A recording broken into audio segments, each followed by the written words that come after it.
Sa India, may isang magandang turista na biglang nawala sa kanyang hotel. Kalaunan, naging dismayado ang kanyang mga kamag-anak dahil tila hindi pinansin o pinabayaan lang ito ng mga pulis. May kinalaman kaya ang dalawang tour guide na ito sa nangyari sa kanya?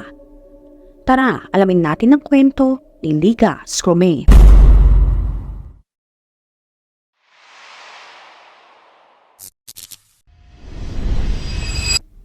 Noong April 2018, madaling araw, dalawang tao ang pumunta para mangisda sa tabing ilog patungo sa isang kagubatan na puno ng mangrove. Naglakbay sila ng matagal gamit ang isang bangka hanggang sa makarating sila sa isang liblib at tahimik na lugar.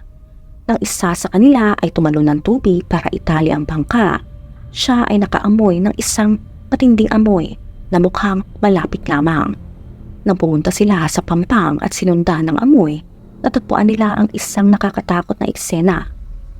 Agad nilang iniwan ang bangka at tumakbo sa pinakamalapit na nayon para i-report ang nakakasindak na natuklasan. Dumating agad ang isang grupo ng mga investigador, forensic experts at mga pulis sa lugar. Kinumpirma ng mga eksperto na ang nakabitin ay matagal na kaya nagsimula na ito mabulok. Sa tabi ng labi ay may mga pakete ng sigarilyo, nakabalot na tubig at isang lighter na malamang ay pag-aari ng biktima. Agad na isinagawa ang investigasyon sa lugar at ang mga ebidensya ay kinuha habang ang labi ay pinadala para sa pagsusuri. Ang kaunting natirang damit na matutukoy sa biktima ay nagpahayag na ito ang nawawalang si Liga Scrome, isang 33 years old na hiker. Pero sino si Liga at ano ang nangyari sa kanya sa tabing ilog? Si Liga ay pinanganak sa Latvia noong 1986. Lumaki siya sa isang malaki at masayang pamilya. May isa siyang nakakatandang kapatid na lalaki at isang nakababatang kapatid na babae na may pangalang Ilsa. Ang magkapatid na babae ay malapit sa isa't isa mula pa nung pagkabata. Magkasama nilang hinaharap ang lahat ng saya at mga paghihirap. Nang lumipat si Liga sa Ireland, patuloy niyang pinanatili ang malapit na relasyon sa kanyang pamilya. Doon ay nakilala niya si Andrew Jordan. Hindi agad nagkaroon ng spark sa kanilang unang pagkikita dahil nangihirapan si Liga na makipag-usap sa mga bagong tao. Pero pagkatapos ng 5 taon, nagkaroon sila ng magandang relasyon at nagdesisyon din na magpakasal. Sa kabila ng simpleng pamumuhay ni Liga bilang empleyado sa isang hotel, pangarap niyang magtayo ng sarili ng yoga retreat center sa Portugal. Suportado ni Andrew ang pangarap ni Liga at magkasama nilang inipon ang pera sa loob ng 4 na taon para sa kanilang pangarap. Ngunit tila may kakaibang plano ang tadhana. Noong unang bahagi ng 2018, nahaharap si Liga sa mga epekto ng isang lumalalang sakit sa balat na nagdulot sa kanya ng pisikal at mental na pagkabahala. Dahil dito kumilos ang kanyang kapatid na si Ilsa upang tulungan ang kanyang kapatid na makabawi mula sa sakit na ito at maibalik ang kanyang emosyonal na estado. Inimbitahan ni Ilsa ang kanyang kapatid sa isang paglalakbay. Kaya noong February 2018, naglakbay sina Liga at Ilsa patungong Trivandrum, ang kabisera ng Kerala, upang makakuha si Liga ng Ayurvedic treatment para sa depresyon. Ang Kovalam ang nangungunang Ayurvedic resort ng Kerala sa India na nagkakahulugang Grove of Coconut Palms sa Hindi. Ito ay isang maliit na bayan na nag-aalok ng lahat ng kailangan para sa komportable at kumpletong pamamahinga at paggamot. Ang Ayurveda ay ang pinakamatandang sistema ng medikal na kaalaman na umusbong higit sa 5,000 years na ang nakalipas. Ito ay nakabatay sa mga universal na batas ng kalikasan at ang pagkakaugnay ng lahat ng bagay sa mundo. Ang mga programang Ayurvedic ay tumutulong sa tao na ibalik ang balanse at pagsasaayos ng katawan. Ang Panchakarma ang pinakamahusay na Ayurvedic program para sa mga makabagong tao sa Kerala. Ang Panchakarma ay tumutulong na ma-reboot ang katawan ng mas epektibo.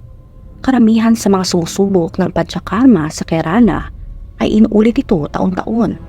Ang regular na Panchakarma ay hindi lamang nakakatulong upang mawala ang mga labis na pounds, kundi makakadagdag din ng ilang dekada ng malusog na buhay. Mula noong 1985, kinilala ng World Health Organization ang Ayurveda bilang pinaka-epektibong sistema ng alternatibong medisina sa mundo. Mahalaga ring tandaan na ang lahat ng pinangakong benepisyo ng Ayurveda ay isang alternatibo lamang at hindi solusyon para sa malusog na buhay. Ang 33 years old na si Liga at ang kanyang kapatid na si Elsa ay pumunta sa Kerala upang maghanap ng espiritual na kaliwanagan at umaasang magagamot ang kanyang depresyon ng isa sa mga Ayurvedic centers na matatagpuan sa India. Ang therapy ay nakaschedule ng 6 na linggo at kinabibilangan ng yoga classes, meditation, therapeutic herbal drinks at mga rekomendasyon sa nutrisyon at masahe. Ang magkapatid ay sabay na tinanggap sa isang Ayurvedic clinic sa Kovalam sa Kerala at natapos na nila ang kanilang mga klase.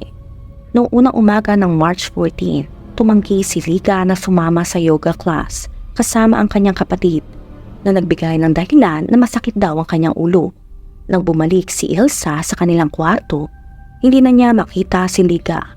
Ngunit sa tulong ng hotel staff, nalaman ni Elsa na umalis si Liga sa hotel bandang 11:30 a.m.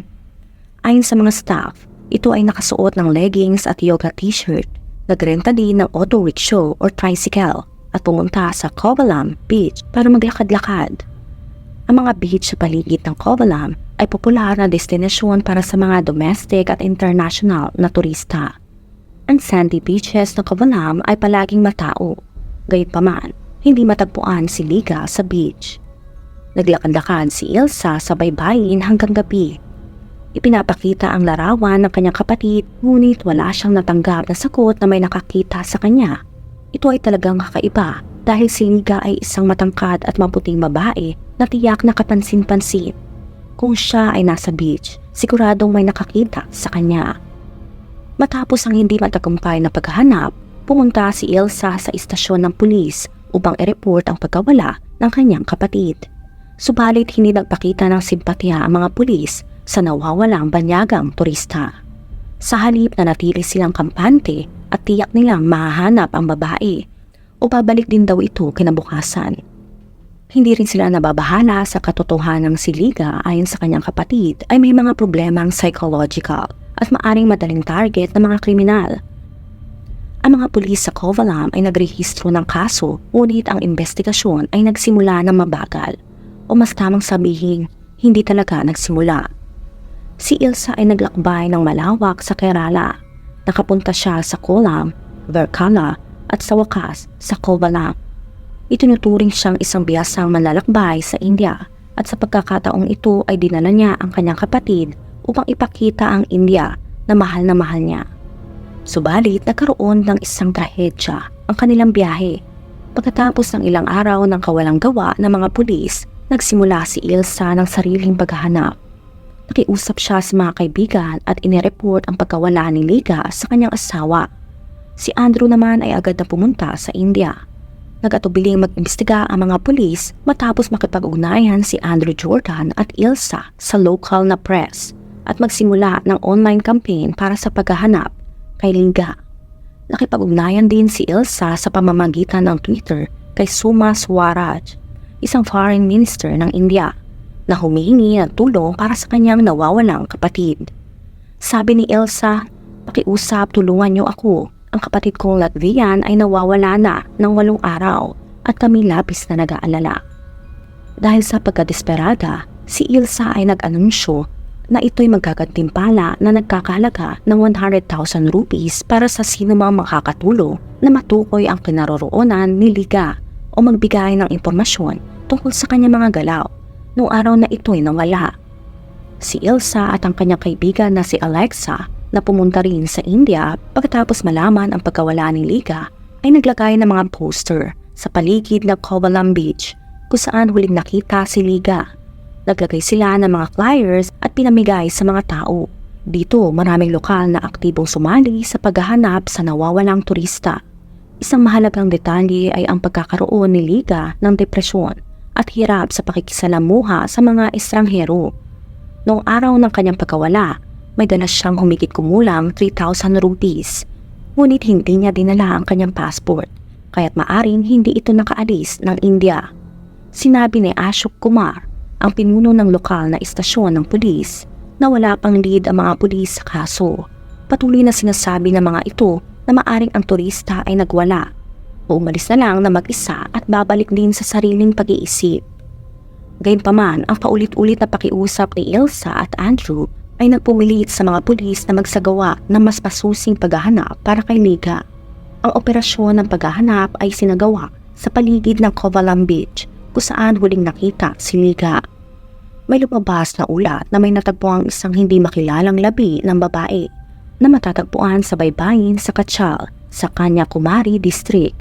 Dito sinuri ng mga investigador ang babae kasama si Elsa, ngunit hindi niya ito kinilala bilang kanyang kapatid. Hindi na kumpirma ang teorya ng pagkalunod at pinagpatuloy ang paghahanap para kay Liga. Samantala, kumbinsido si Andrew na ang kanyang asawa ay dinukot ng mga lokal na gang para ibenta. Sinubukan ni Andrew na makapasok sa mga gang upang makakuha ng higit pang impormasyon. Ngunit siya ay nalantad at binigyan ng babala na ang paulit-ulit na pakikipag-ugnayan sa mga gang ay magre-resulta sa pagbalik niya sa kanyang bansa. Isang buwan pagkatapos ng pagkawala ni Liga, wala pa ring lead para makatulong sa paghahanap sa kanya. Ngunit hindi nawala ng pag-asa si Elsa at patuloy na hinanap ang kanyang kapatid. Binisita niya ang Covalum Beach araw-araw at binabantayan ng mga tao. Isang araw napansin niya ang isang bangka at dito nagkaroon siya ng teorya. Ang tanging paraan upang umalis o magtago mula sa beach nang hindi napapansin ay sa pamamagitan ng bangka. Noong April 17, 2018, bumalik si Andrew sa India upang ipagpatuloy ang kanyang paghahanap. Sina Elsa at Andrew ay muling humarap sa pakikibaka para mahanap si Liga, ngunit hindi pa rin nila ito natatagpuan. Ang paghahanap ay mahirap dahil sa katotohanan na si Liga ay isang turista at hindi mamamayan ng India. Ayon sa Foreign Ministry ng Latvia, ang embahada ay patuloy na nakikipag-ugnayan sa mga kamag-anak ni Liga at nagtatrabaho rin ng maigi kasama ang mga pulis ng India. Humingi rin ng espesyal na suporta ang embahada ng Latvian sa Indian Foreign Ministry pati na rin sa Honorary Consul ng Latvia sa India na saklaw na rehiyon kung saan nawala si Liga. Sa utos ng gobyerno ng Kerala, isinagawa ng Indian Navy at Air Force ang paghahanap para sa nawawalang si Liga. Kasama sa operasyon ng isang N-32 transport plane, Gemini flightable boats, underwater sonar at 5 deep sea divers. Ngunit kahit na sa ganitong malawak na operasyon, hindi pa rin nahanap si Liga. Nagpatuloy ang paghahanap at sa puntong ito alam na ng lahat ng lokal ng residente ang tungkol sa nawawalang turista. Sila ay nagbigay ng suporta at pakikiramay kina Andrew at Elsa. Noong April 20, 2018, 38 days nang nawawala si Liga at ito rin ang araw na nakatanggap si Elsa ng pinaka-inaasam-asam ngunit pinaka-nakakilabot na tawag sa kanyang buhay. Sabi ng mga pulis, isang labi ang natagpuan sa mangrove jungle. Dito pumunta sila ni Andrew sa tinukoy na lugar kung saan sila ay hinihintay ng mga pulis. Ang puso ni Elsa ay bumibigat na hindi pa niya naranasan dati. Pakiramdam niya ay parang pumunta siya sa ruta na tinahak ni Liga patungo sa kanyang madilim na wakas. Sa lugar, puno ng takot si Elsa. Nakita niya ang mga damit ng kanyang kapatid. Ang shirt at leggings ay kinilala ni Elsa, ngunit ang jacket at sapatos ay hindi pag-aari ni Liga. Hindi malinaw kung paano ito nakasama at paano napunta si Liga sa isang lugar na maari lamang ma-access sa pamamagitan ng pagdaan mula sa Panantur. Ayon sa mga saksi, nakita nilang naglalakbay si Liga na mag-isa patungo sa mangrove forest. Ang labi ay inilipat sa Medical College Hospital para sa autopsy na kinuna ng video camera. Sinabi ng mga pulis na hindi nila makumpirma ang pagkakakilanlan ng katawan hanggang sa matapos ang DNA analysis. Ayon sa City Police Commissioner, ang labi ay lubhang nasira. Ang mga pulis ay pansamantalang kinilala ang katawan ng babae bilang ang nawawalang turista na si Liga Scrumey.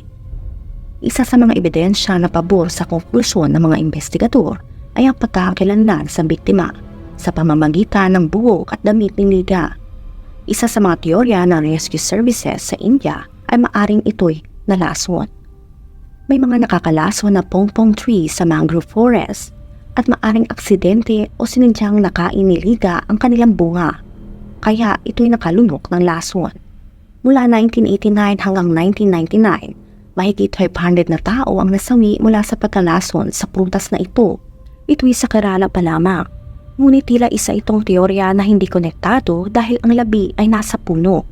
Maliwanag na kung si Liga ay nalason, ang katawan niya ay nasa ibang posisyon at buo ang kanyang labi. Ang mga otoridad sa India ay tila nagsasabi ng kabalbalan batay sa impormasyon tungkol sa komplikadong problema sa pag-iisip ni Liga. Nag-isip din ang mga investigador na baka si Liga ay voluntaryong nagpasya na wakasan ang kanyang sarili. Natakot si Ilsa na baka subukan ng pulis na iulat na ang pagkasawi ng kanyang kapatid ay isang voluntaryong pagtapos ng kanyang sarili. Bagaman may lubid na natagpuan sa lugar, ay nanindigan si Ilsa na kailangan ng hiwalay na paliwanag para sa nakahiwalay na bahagi nito. Kaya naharap si Ilsa at ang nababahalang publiko sa mga resulta ng forensic test. Ang forensic report ay nagbigay ng nakakagimbal na balita. Pinakita ng autopsy na si Liga ay pinaslang ng ilang tao sa isang marahas na pag-atake. May mga panlabas na pinsala na marahil ay natamo sa pakikipaglaban. May kabuuang 9 na sugat ang natukoy sa kanyang katawan. Dahil dito, hindi na isinasalang-alang ng mga pulis ang teorya ng voluntaryong pagwakas ng sariling buhay. Batay sa autopsy, natukoy na si Liga ay pinaslang matapos siyang magpumiglas. Nakapagpahinga si Ilsa nang malaman na ang pagkawala ng kanyang kapatid ay hindi isang voluntaryong pagkasawi at umaasa ito na malapit na mahuli ang mga gumawa nito sa kanyang kapatid. Subalit nagkaroon ng mga komplikasyon sa investigasyon. Sinimula ng mga pulis na tignan ang mga lokal na nagbibenta ng bawal na gamot at mga naglalaro ng baraha. Sa mga interview sa mga lugar, may 2 babae na nagsabi na nakita nilang naglalakad si Liga patungo sa lugar kung saan natagpuan ang kanyang katawan. Ngunit sinabi ng mga pulis na hindi nila lubos sa pinagkakatiwalaan ang kanilang mga pahayag. Kasabay ng mga akusasyon ng kamalian ng pulis, sinabi ng mga kamag-anak ni Liga na kung agad na sinimula ng paghahanap sa kanya, maaring naiwasan ang trahedya. Naniniwala ang mga otoridad na si Liga ay linukot mula sa isang kalapit na beach at inilipat sa pamamagitan ng bangka bago ito pinaslang. Isang espesyal na kupunan ng mga investigador ang nagsimulang maghanap sa mga responsable para sa krimen. Tinatayang mga 14 na suspect ang in-interview at ang mga pag-aresto ay pinlano sa mga susunod na araw matapos makakuha ng sapat na ebidensya. Nagsagawa ang mga pulis ng investigasyon na humantong sa pag-aresto sa 2 lalaki na kalaunan ay inakusahan ng pagpaslang kay Liga. Ayon sa mga pulis, si Liga daw ay niloko ng 2 lalaki at siya ay inabuso. Ang mga suspect na lokal na dealers ng bawal na gamot ay buong pusong umamin pagkatapos kausapin ng masinsinat ng mga pulis. Sinabi ng pulis na konti lang ang ebidensya na nakuha mula sa autopsy dahil sa estado ng labi. Nagsampa ng petisyon si Andrew Jordan, ang asawa, sa Superior Court para sa pagsusuri ng kaso ng pagpaslang. Naniniwala siyang mas maraming tao ang sangkot sa pagkawala ng kanyang asawa. Sa petisyon, pinanggit niya na parehong inurong ng mga akusado ang kanilang mga pag-amin sa krimen at maaring umamin lang dahil sa sila'y tinatakot. Ayon sa investigasyon, ang pananakot sa mga sospek ay isang karaniwang gawain sa India. Gayunpaman, tinanggihan ng Supreme Court ng India ang petisyon ni Andrew Jordan para sa pagsusuri ng kaso ng pagpaslang kay Liga Scromain dahil sa kakulangan ng direktang ebidensya. Ang paglilitis ay naantala ng 2 buwan. Ikinagalit naman ni Andrew ang pag-uugali ng mga otoridad. Inakusahan niya ang mga otoridad ng Kerala na kulang ang kakayahan at tinangkapang itago ang pagpaslang kay Liga. Ito'y upang hindi matakot ang mga turista. Ang mga abogado ng mga sospek ay humiling ng pag-antala ng kaso na kanilang nakamit ng ayon sa batas. Dito naantala nga ang kaso ng 1 beses nang walang mabigay na dahilan. Dahil dito, lalo pang naging kumbinsido si Andrew na hindi gumagalaw na maayos ang kaso. Gayunpaman, ang parehong mga sospek ay nasa kustodiya na ng mga pulis. Ayon sa investigasyon, ang 32 years old na si Umesh at 28 years old na si Udaya Kumar Inalok si Liga ng isang bawal na halaman. Nang siya ay nakagamit na at naging high, ay agad nila itong pinagpasahan at pagkatapos siya ay pinaslang. Napag-alaman din na ang dalawang lalaki na nahuli sa pagpaslang kay Liga ay dati nang gumawa ng katulad na krimen sa maraming pagkakataon. Pareho silang nagtatrabaho para sa isang kumpanya ng food delivery at may part-time din bilang mga hindi opisyal na tour guides. Inakusahan sina Umesh at Udaya Kumar ng pagsira ng ebidensya, pagpaslang, paglason, pagdukot at panggagahasa. Ang lugar kung saan natagpuan ang katawan ni Liga ay dating ginagamit ni Umesh bilang lugar ng kasiyahan kung saan siya ay nagdadala ng ibang tao. May 13 na kaso rin laban sa kanya, kasama na ang 6 para sa panggagahasa at 1 para sa tangkang pamamaslang. Maraming mga biktima ni Umesh ang nagpahayag laban sa kanya. May saksi naman na nakakita na si Liga daw ay kasama ang dalawang lalaki sa lugar na iyon. Sila ay tahimik sa simula ngunit umamin sa lahat matapos matagpuan ang mga labi. Aminado ang mga ito sa mga pulis na sila nga ang pumaslang kay Liga. Bagaman nahuli, una nilang sinabi na nakita lamang nila si Liga sa Kovalam. Noong December 6, 2022, hinatulan ng korte ang parehong lalaki ng habang buhay na pagkakabilanggo at iniutos na magbayad ng kompensasyon na 65,000 rupees bawat isa sa kapatid ni Liga. Mahalagang tandaan na may serye ng katulad ng mga krimen sa bansang ito. Ang mga batang babae ay regular na nagiging biktima ng karahasan. Ang problema ng krimen sa India ay malubha dahil sa mga pangahalay laban sa mga menor de edad. Ang gobyerno ay nagpatupad ng parusa upang labanan ang problema. Sa kabilang banda, kung hindi naging matatag ang mga kamag-anak, partikular na ang kapatid na si Elsa, at hindi nila sinangkot ang media sa pamamagitan ng press conference at isang maimpluwensyang tao, malamang na hindi siseryosohin ng lokal na pulis ang kaso. Sa simula may teorya na si Liga ay nasawi ng voluntaryo, ngunit ngayon ay lumalabas na hindi pala ito ang unang insidente sa lugar kung saan natagpuan si Liga.